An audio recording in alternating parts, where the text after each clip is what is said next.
I've arrived in Krakow, Poland. Right now, just left my Airbnb, doing a little walking around.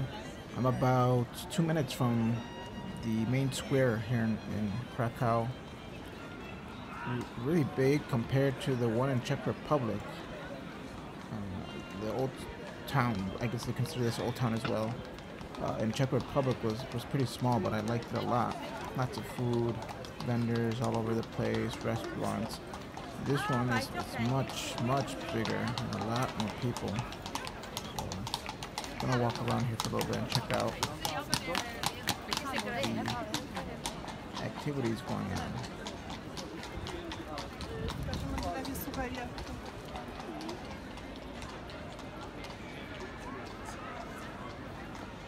So this main square dates back to the 13th century actually, and is actually the largest main square in Europe apparently. And I could tell it's big.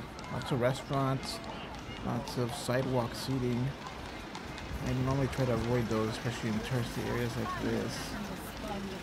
People asking you and shoving menus in your face. And one big rule of thumb for me is if someone comes up to me and shows me a menu or is pressuring me to enter the restaurant, I normally will not go in.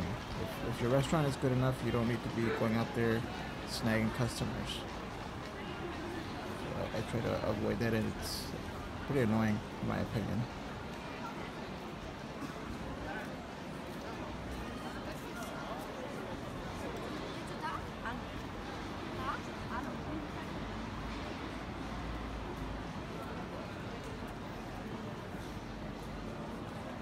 So I have had some food already here in Poland. I had some pierogies. They're delicious, very good.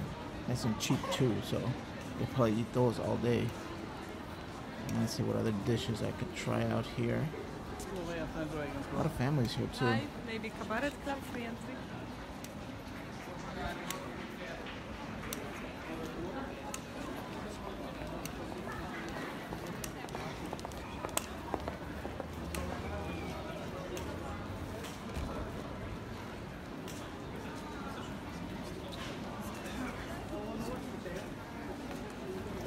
Well, what do we have here? Some sweets. Let's see what's going on here. It's like donuts.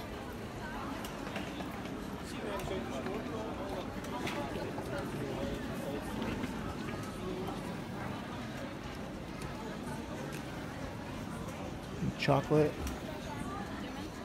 A lot of stores here as well. Again, I'm not a big shopper. I mainly eat and explore.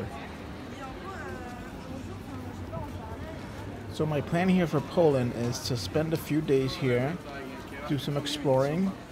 I picked Krakow because I really want to do Auschwitz, so I have that planned for tomorrow. I'll also be doing Schindler's Factory. But Auschwitz is the main attraction that I wanted to go see. It's on my bucket list. And I want to say I'm excited to go see it, but it's such an important part of history that I can't come through Poland and not check it out. So I'll be doing some video there as well if they allow me to. I'm not sure what the rules are there, but I won't be doing a lot of talking. I don't want to be disrespectful while I'm filming, so we'll see how that footage comes out.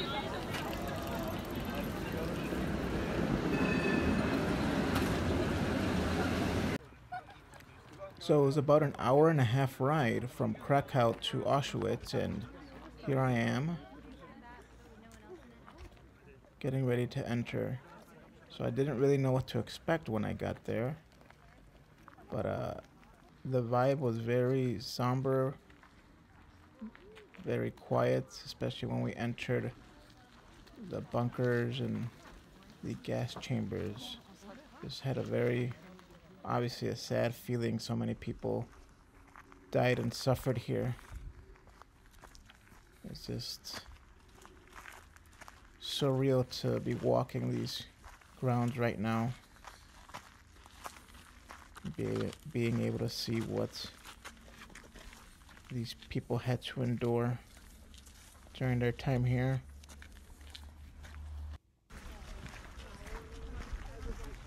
So here we are, heading over to one of the bunkers, and I mean they're still standing up pretty well. They've kept up with the maintenance and everything. I mean, look at how they look. Imagine stuffing hundreds of people in those sheds.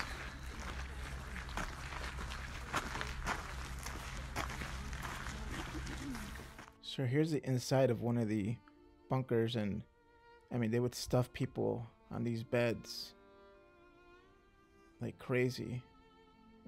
I mean, you can imagine all the infections and diseases that went through here. And this was one of the gas chambers. Going into this was just very eerie. I mean, hundreds and thousands of people died in this room, so sad. Here we're walking through some of the other areas. Some of these areas were like doctors' offices and buildings where they would do science experiments on their victims and other weird stuff. All in all, a nice visit, but yeah, sad, and didn't take too much video because I didn't want to be disrespectful.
So this was Oktoberfest.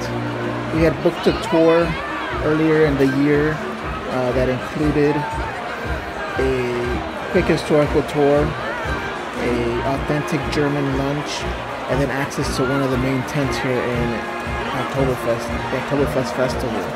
So the festival itself has 14 tents. Each tent has about 10,000 people, as you can see. It's packed right now. It was about 11 a.m. when I took this video. Oktoberfest itself is a 16-day festival. We only came for one day. I do plan to go back and go a couple more days at least and try some different tents.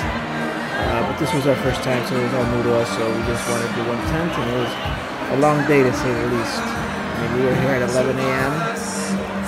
I think we left at about midnight, if I recall. I mean, at this time, at 11, I was seeing people falling over already, and it was nuts. The tour was about 140 euros. I'll post there how much that is in US. We bought our lederhosen as well, which was about $200 here in Munich. I would suggest buying one beforehand if you do go to Oktoberfest. But it's fun just to get into the spirit.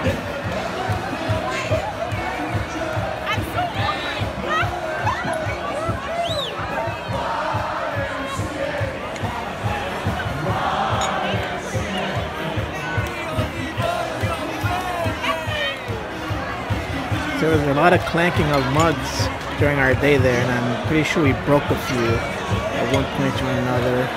And these mugs weigh a lot. They weigh about 6 pounds a piece, and the waitresses would come around with like 6 of them and just plop them on the table like nothing. They were pretty bulky.